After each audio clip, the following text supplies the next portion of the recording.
विक्रम और बेताल, विक्रम और बेताल, विक्रम और बेताल, विक्रम और बेताल।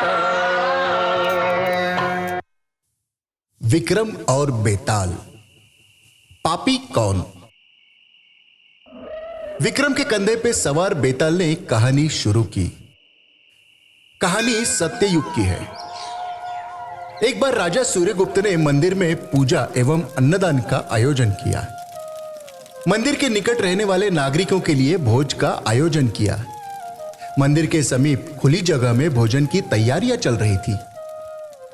भोजन कक्ष के ऊपर से एक बाज अपनी चोंच में नाग लेके उड़ रहा था। अपनी जान बचाने का प्रयास करते करते नाग के मुंह से गिरा जहर खीर में गिरता है। वो खीर खा के यज्ञ में सम्मिलित सारे लोगों की मृत्यु होती है। जब वे स्वर्ग में पहुंचते हैं तो यमराज और चित्रगुप्त के सामने यह सवाल खड़ा होता है कि इतने सारे मृत्यु का पाप किसके सर पे हो? राजा पापी है, या बावर्ची, या नाग, या फिर बाज? लेकिन रुकिए यमराज, न्याय करने से पहले कलयुग की कहानी भी देखते हैं। कलयुग में राजा की जगह मंत्री जी थे और उन्होंने भोज का आयोजन किया था। नाग के मुंह से गिरे जहर से लोग मर गए थे। और आगे क्या हुआ ये कलयुग में ही देखते हैं।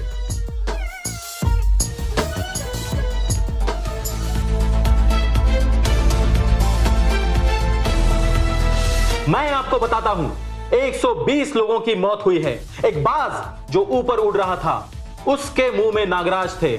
उनका जहर नीचे खाने में गिरता है और लोग मर जाते हैं। क्या वो बाज सही में बाज था, या वो विपक्ष का कोई ड्रोन था? अगर वो सही में बाज होता तो वो तो कहीं भी उड़ सकता था। वो पूजा के स्थान पे ही क्यों उड़ा? क्या इसके पीछे विपक्ष की कोई चाल है? भारत जानना चाहता है। इंडिया वांट्स टू नो कौन है इस साजिश के पीछे। अरे ये क्या, कहानी तो बदली बदली सी लग रही है। कलयुग की लीला तो अपरंपार है, लेकिन लोकतंत्र में न्याय जरूर मिलेगा। बस न्याय के लिए चाहिए एक गवाह जो सच्चाई बता दे। गीता पे हाथ रख के कसम खाता हूं, जो भी बोलूंगा सच बोलूंगा, सच के सिवा कुछ नहीं बोलूंगा। मैंने अपने आंखों से देखा कि लोग आंख खीर खा के मर रहे थे। वो भला हो ऊपर वाले का कि मेरे को डायबिटीज है, वरना मैं भी मर जाता।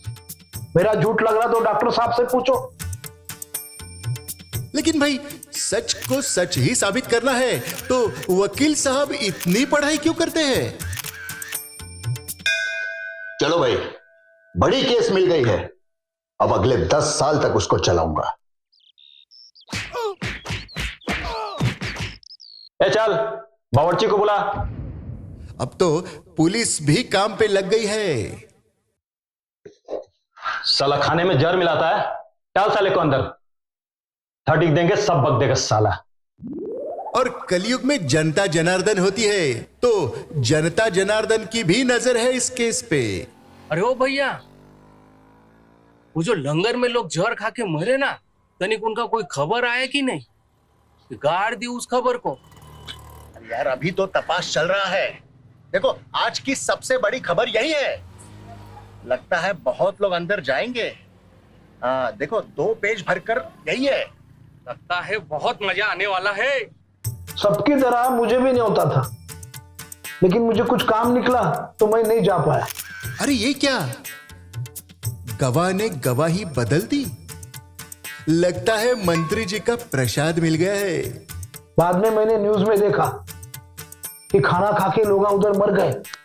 इधर इतने लोगों की मौत की मेडिकल रिपोर्ट तैयार हो रही है।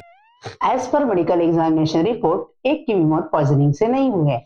4 लोगों की मौत कार्डियक अरेस्ट से, 2 लोगों की मौत स्नेक पॉइजनिंग से, 4 लोगों की मौत ब्लड कैंसर से, 3 लोगों की मौत मलेरिया से, 6 लोगों की मौत टाइफाइड से और 6 लोगों की मौत पल्मोनरी डिसऑर्डर से हुई है। और डॉक्टर साहब तो बस कागज ही जानते हैं। अब मीडिया कौन सी कहानी बताएगा? कुछ लोग घर से बाहर निकलते हैं ताकि अच्छा खाना खा सके, लेकिन कुछ देर बाद एक न्यूज आती है कि वही खाना खाकर वो लोग मर गए। क्या कसूर था उनका? कुछ दिन पहले उन्हीं लोगों ने सरकार के खिलाफ एक बयान दिया था, क्या उसकी सजा उन्हें मिली? क्या सरकारी दावत का दुरुपयोग विपक्ष को मिटाने के लिए किया जा सकता है? क्या सरकारी दावत के न्योते पे शक न करना यही उनकी गलती थी?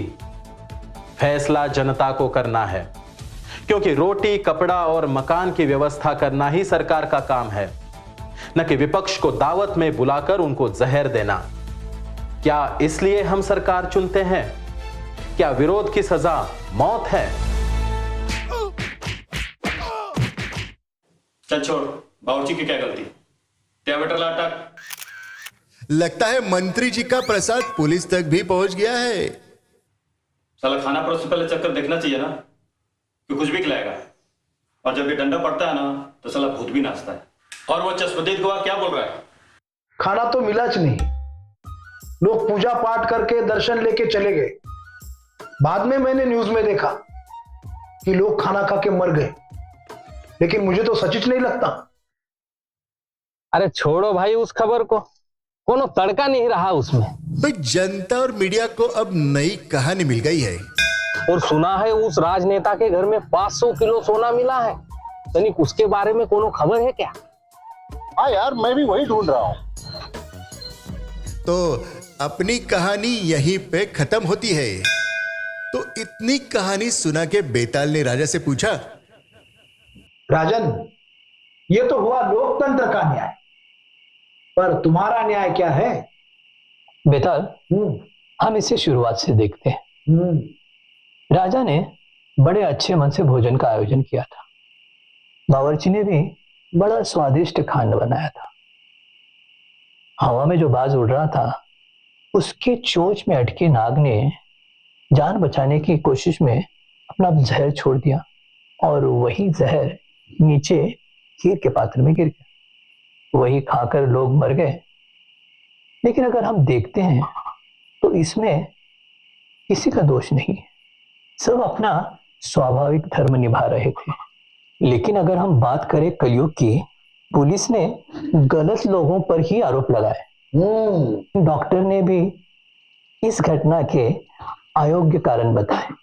पत्रकार ने भी खुद के फायदे के लिए झूठी खबर पेश कर दी। वकील ने भी खुद के फायदे के लिए गलत काम किया। तो ये सब लोग यहां दोषी हैं। लेकिन इसमें सबसे बड़ा दोषी वो चाय पीने वाला व्यक्ति और वो अखबार पढ़ने वाला है, क्योंकि इस घटना में इनका कोई फायदा नहीं था, फिर भी इन्होंने इस घटना का मजाक उड़ाया। ये वही लोग हैं जो लोकतंत्र में नेता का चुनाव करते हैं, और गलत कानून व्यवस्था बनाने में भी इनका ही योगदान है। तो देखा बेटा, सत्ययुग में जहां यमराज को एक भी पापी नहीं मिलता, यहां कलयुग में कितने सारे पापी मिले। वाह वाह राजन, तुम्हारा न्याय सुनकर तो मैं अति प्रसन्न हुआ। पर राजन, तुमने अपना वचन तोड़ दिया, तो इसलिए मैं चला।